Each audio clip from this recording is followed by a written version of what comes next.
Keluarga Fandi Ramadan ABK yang dituntut hukuman mati dalam kasus penyeludupan sabu mengadu ke DPR. Komisi 3 DPR menilai tuntutan mati terhadap anak buah kapal janggal karena terdakwa bukan mastermind atau orang yang paling diuntungkan dalam penyelundupan narkotika.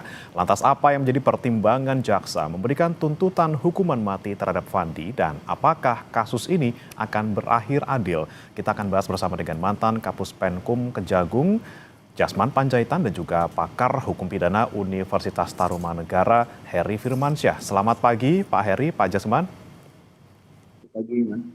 Ya. Selamat pagi, Pak. Ya, bisa mendengar suara kami, Pak Jasman, Pak Heri? Oke, baik. Saya ke Pak Jasman terlebih dahulu. Pak Jasman, kalau Anda mungkin kemarin juga melihat RDP yang dilakukan oleh DPR dan juga pihak keluarga korban, atau keluarga terdakwa maksud kami, ini kan banyak beberapa pernyataan yang disampaikan kuasa hukum terkait baru bekerja 3 hari, kemudian kapal yang diawaki ini berbeda dengan yang di awal, kemudian juga mengaku tidak tahu soal apa yang mereka bawa di dalam kapal. Apakah kemudian tuntutan jaksa hukuman mati terhadap Fandi ini tepat? Baik, sebelum saya mengomentari itu, pertama-tama saya ingin sampaikan bahwa penerapan hukuman mati di Indonesia masih berlaku. Itu dulu yang pertama. Ya. Terkait masalah kasus ini, apakah itu adil atau bagaimana, ya itu nanti kita serahkan kepada pengadilan. Yang pasti bahwa para terdakwa yang didakwa melakukan perbuatan itu telah sesuai dengan undang-undang.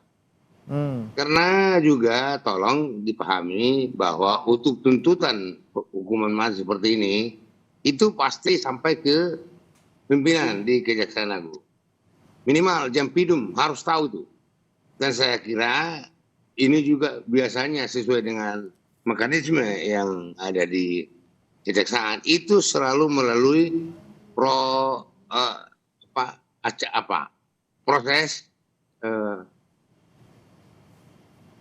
minta tuntutan pada pimpinan, dan itu perkara itu diekspos, tidak semata-mata begitu. Nah, di sini kalau ada keraguan, seharusnya kalau ada keraguan bahwa dia tidak ini, ya ini mungkin ini kan asumsi ya. Pendapat.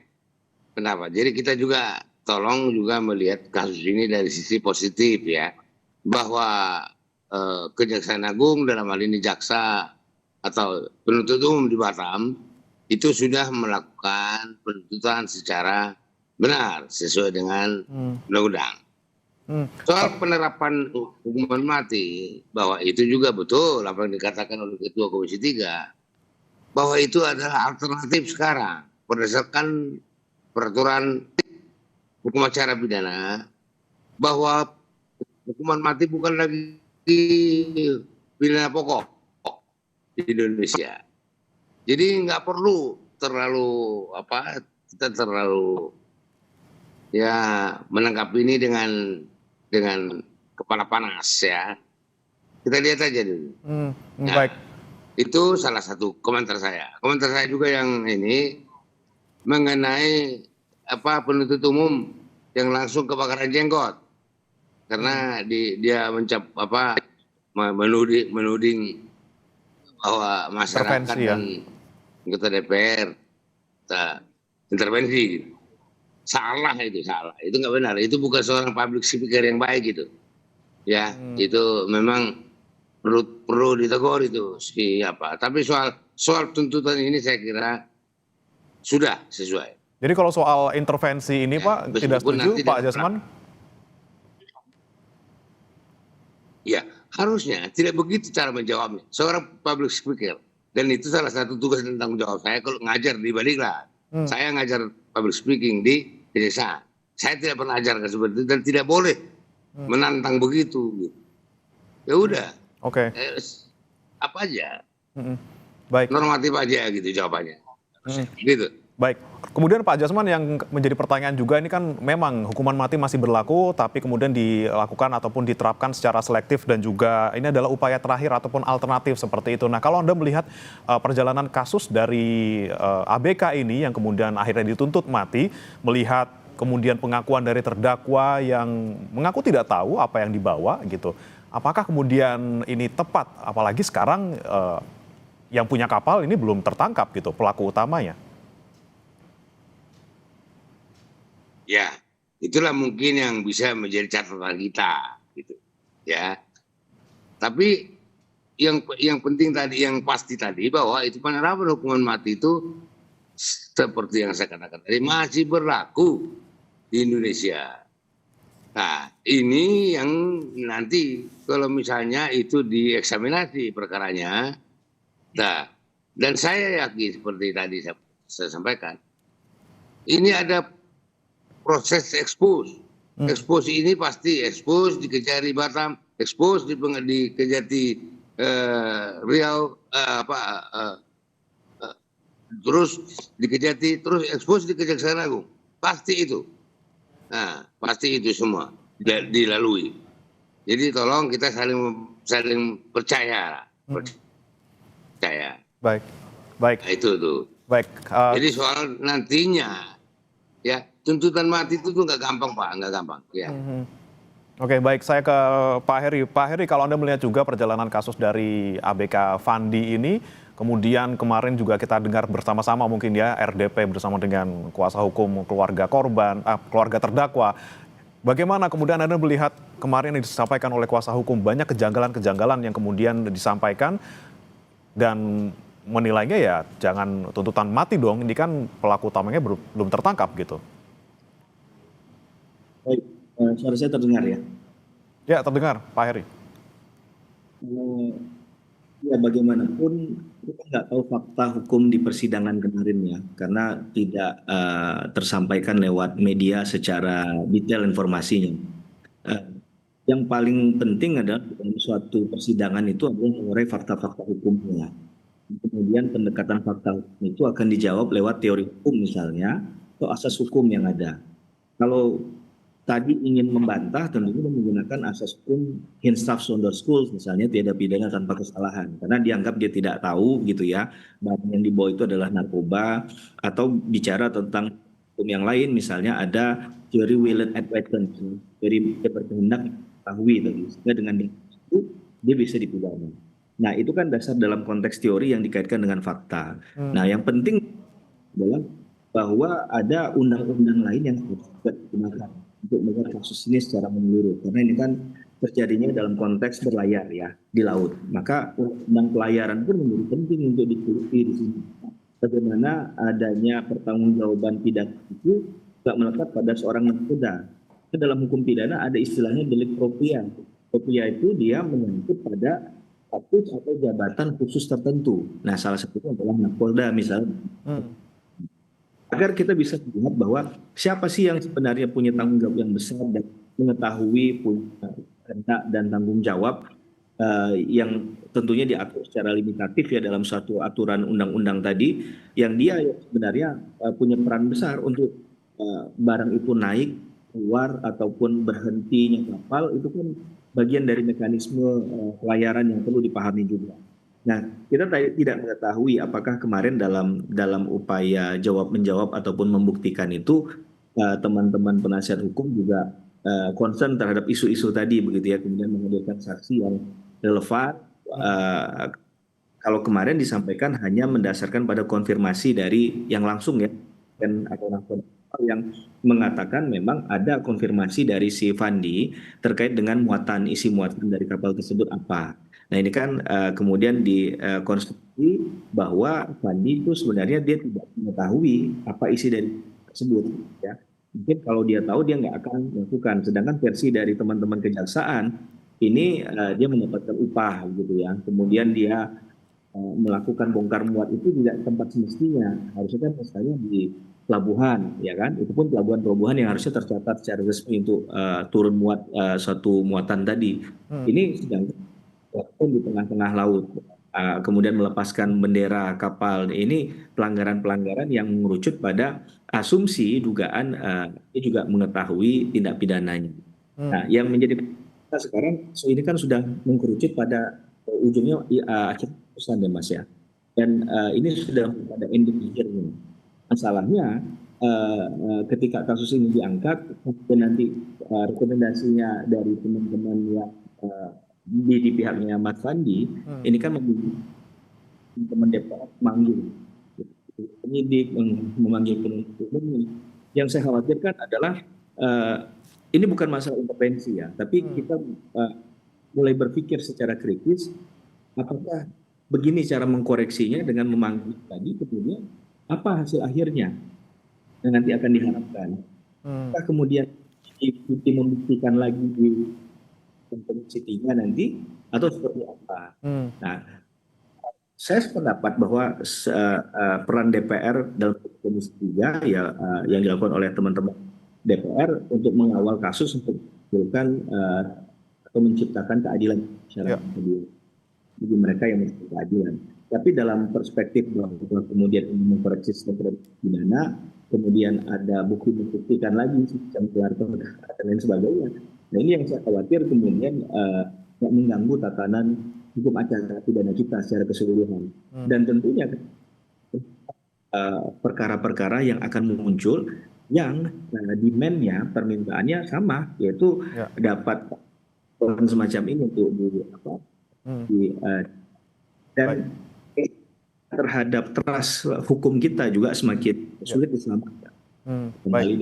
Baik, ini yang kami ingin tanyakan lagi nih kepada Pak Jasman, soal kita kan memang ada di luar ini ya, kita tidak tahu secara detail fakta-fakta persidangan yang terungkap di dalam sidang, tapi kemudian kita melihat secara luar gitu mungkin. Ini kan 6 yang kemudian dituntut hukuman mati maksimal, padahal mereka juga punya peran yang berbeda-beda, terutama ada di sana ada nakoda, ada yang hanya ABK, bahkan hanya baru bekerja 3 hari. Kemudian jika dipukul rata nih Pak Jasman, ketika ada suatu kasus yang peran yang berbeda-beda, ini terdakwa dituntut dengan seragam semuanya. Apakah ini kemudian masuk akal Pak, melihat tadi peran terdakwa masing-masing ini berbeda?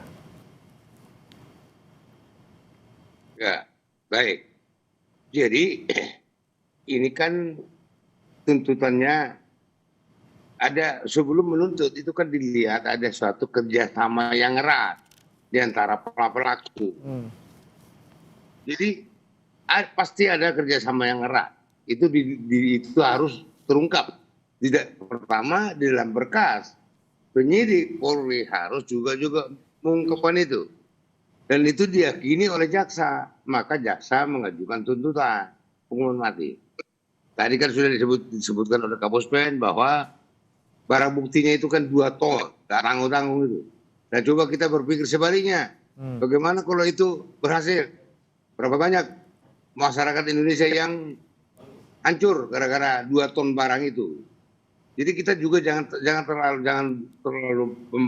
terbawa perasaan karena itu tuntutan hukuman mati. Dan jangan kita terlalu hanya percaya saja ya terhadap pengakuan si tersangka, terdakwa. Jangan terlalu percaya. Mari kita uji keterangan daripada terdakwa ini dengan fakta-fakta lain. Ya. Itu yang terpenting gitu. Nah, ini kemudian memang pembuktian antara dia tahu atau tidak tahu ini, Pak Jasman. Bagaimana kita bisa tahu ataupun bisa mempertimbangkan bahwa yang bersangkutan tahu, yang bersangkutan tidak tahu, sehingga tuntutannya sekian seperti itu? Nah, ya itu dari fakta-fakta perbuatan yang lain, kan gitu. Oke, kan baik. Yang melakukan itu kan ada beberapa orang. Dari fakta-fakta perbuatan yang lain, itu yang saling berkaitan. Itu alasannya gitu Pak. Baik, saya kembali ke Pak Heri. Pak Heri, ini kemudian pelaku utama ataupun pemilik utamanya ini belum tertangkap gitu, yang punya kapal sebagai orang yang ya kita bisa mungkin asumsikan, kita duga gitu ya, ini punya kaitan dengan peredaran narkoba lintas negara ini. Kemudian jika yang ada di bawahnya yang sudah tertangkap sekarang, yang sudah menjalani persidangan sampai terdakwa 6 orang, ini sudah dituntut mati seperti itu. Apakah ini kemudian juga bisa menjadi kecurigaan? Ini memutus rantai proses hukum terhadap orang-orang yang ada di atasnya seperti itu. saya belum sampai pada keyakinan. Yang pasti poin yang penting juga adalah ini menjadi tidak tuntas ketika ada orang katakanlah dibutuhkan menyuruh gitu ya. Siapa yang menyuruh kapten tadi? Apa seorang kapten itu punya inisiatif sendiri?